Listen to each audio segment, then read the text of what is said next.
रहिए DPK news पर।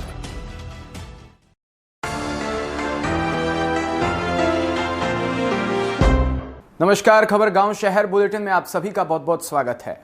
मैं आपके साथ हर्ष चौधरी और आइए बुलेटिन देखते हैं खबर गांव से लेकर शहर तक की हर एक बड़ी खबर फटाफट अंदाज में।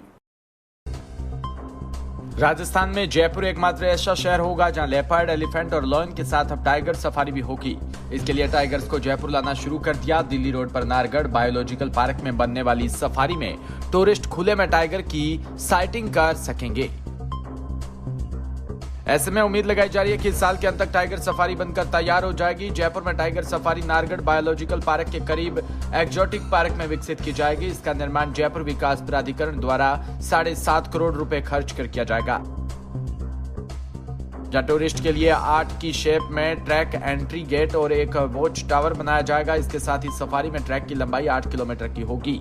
वहीं टाइगर्स के रहने के लिए 10 शेल्टर भी बनाए जाएंगे ताकि रात के समय उन्हें उसमें रखा जा सके।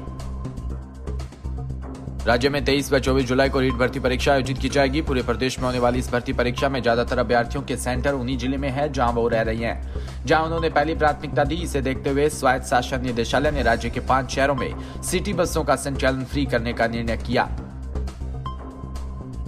स्वायत्त शासन निदेशालय ने जारी आदेश के मुताबिक जयपुर, अजमेर, कोटा, जोधपुर और उदयपुर शहर में संचालित लो फ्लोर बसों में रीट अभ्यर्थियों को फ्री यात्रा की सुविधा रहेगी। ये फ्री यात्रा 21 से 26 जुलाई के बीच कर सकेंगे।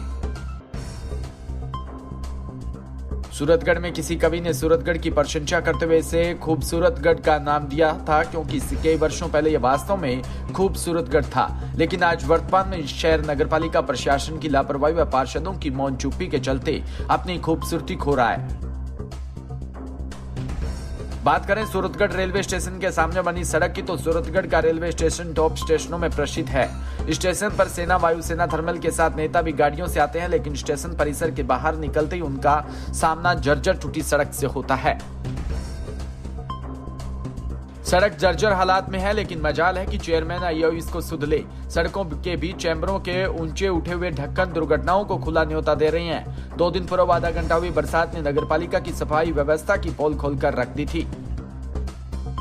टूटी सड़कों को अविलंब नई सड़क बनाई जाए, नालियों की सफाई की जाए, चैम्बरों के ढक्कनों को ढककर सड़क लेवल में किया जाए, वह आम समस्याओं को समय पर रहते हुए दूर किया जाए। और नगरपालिका में कांग्रेस का बोर्ड है, राज्य में कांग्रेस की सरकार है, फिर भी शहर नरक बन रहा है। श्री गंगानगर के बीएसएफ ने देश की अंतर्राष्ट्रीय सीमा से घुसपैठ कर रहे पाकिस्तानी नागरिक को पकड़ा। आरोपी भाजपा की पूर्व प्रवक्ता नूपुर शर्मा को मारने की फिराक में था। उसके पास से कई संदिग्ध वस्तुएं मिली। खुफिया agency, intelligence bureau, research and analysis wing और मिलिट्री एजेंसी की संयुक्त टीम उससे पूछताछ। पेट्रोलिंग टीम शक हुआ तो उससे पूछताछ की, वो सही जवाब नहीं दे सका। उसकी तलाश लेने पर 11 इंच का धारदार चाकू, धार्मिक किताबें, मैप, कपड़े और खाने का सामान मिला। पूछताछ में आरोपी ने अपना नाम रिजवान अशरफ बताया। वह उत्तरी पाकिस्तान के मंडी बहाउद्दीन शहर। बीएसएफ ने आरोपी को स्थानीय पुलिस को सौंप दिया है। पुलिस ने उसे स्थानीय कोर्ट में पेश किया, जहां से उसे 8 दिन के लिए पुलिस रिमांड पर भेज दिया। उदयपुर के कन्हैयालाल के हत्यारों को भी पाक कनेक्शन सामने आया है। तिमरी कस्बे के लोगों ने आवारा पशुओं से परेशान होकर समस्या का समाधान करने की मांग की। मांग को लेकर कस्बे वासियों ने मंगलवार को तिमरी जिला कलेक्टर के नाम ज्ञापन तिमरी तहसीलदार को सौंपा। ज्ञापन में बताया कि कस्बे में आवारा अवाक पशुओं का आतंक है। इनकी वजह से आए दिन हादसे हो रहे हैं। खुले घूमते पशुओं की वजह से जनमानस में भय का माहौल है। समस्या के समाधान को लेकर कस्बे में नंदीशाला खुलवाने और आवारा पशुओं को नंदीशाला में रखने की मांग की गई।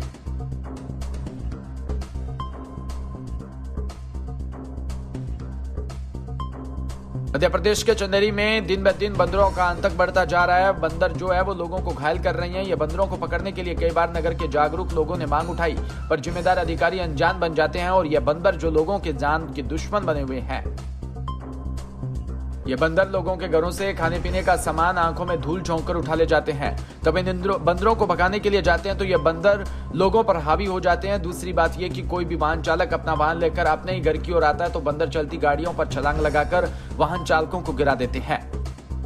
कासगंज के जनपद में पुलिस कप्तान बीबीजीटीएस मूर्ति के निर्देशन में लगातार अपराध नियंत्रण के लिए पुलिस अभियान जारी है। इसी क्रम में आज गंज डडवारा पुलिस ने एक बाइक चोर को चोरी की बाइक बेचते समय गिरफ्तार करने में सफलता पाई।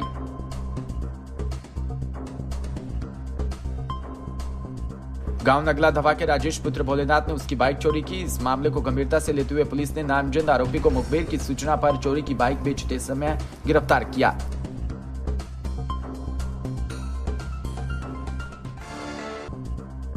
बिजनौर के चांदपुर में महिला का शव ईख के खेत में मिला। महिला सुबह 8 बजे से घर के पशुओं के लिए चारा लेने के लिए निकली थी। दोपहर तक पहुंची तो ग्रामीणों ने ढूंढना शुरू किया।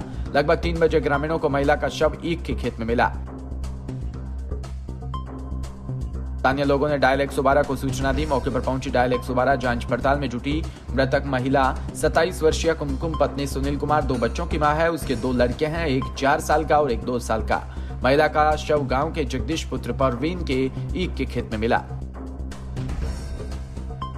राजस्थान में अशोक गहलोत सरकार ने मंत्रियों का दर्जा प्राप्त बोर्ड और आयोग के अध्यक्षों के वेतन भत्ते बढ़ा दिए हैं। गहलोत सरकार ने मंत्रियों के तीनों स्तर पर वेतन भत्तों में बढ़ोतरी करने के लिए आदेश जारी किए।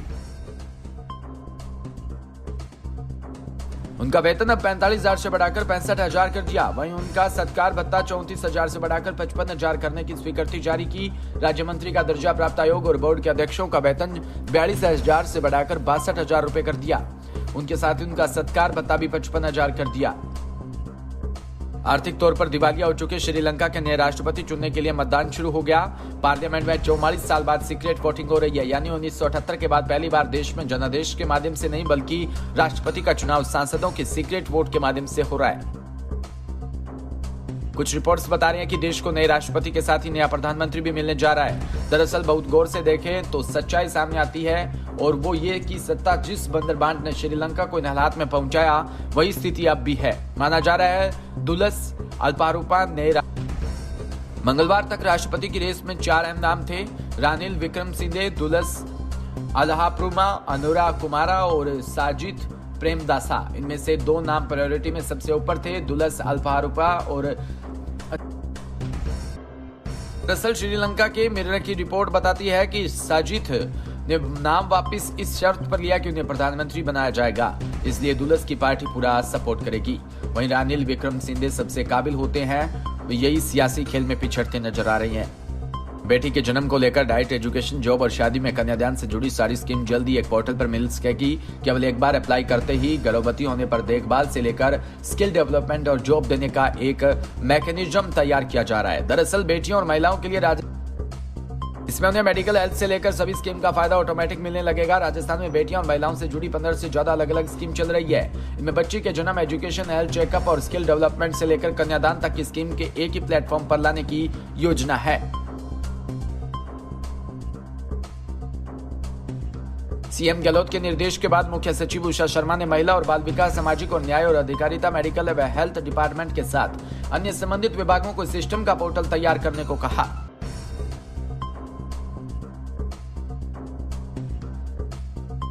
सभी स्कीम्स को एक सिस्टम्स में ले जाने के लिए नया पोर्टल बनाया जाएगा। इसमें सभी स्कीम की जानकारी दी जाएगी। एक बार जन्म होने के बाद पूरी डिटेल केवल एक ही बार ही अपलोड करनी पड़ेगी। वहीं सरकारी अस्पताल में जन्म लेने पर वहीं से डिटेल अपडेट की जाएगी। फिलहाल इस बुलेटिन में इतना ही और तमाम खबरों के लिए आप जुड़े रहिए हमारे साथ। नमस्कार।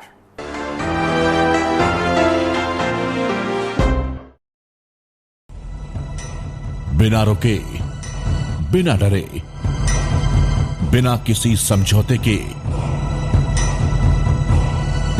जारी है हमारी सफलता की यात्रा। इस यात्रा में कई अवरोध और कई बाधाएं आईं।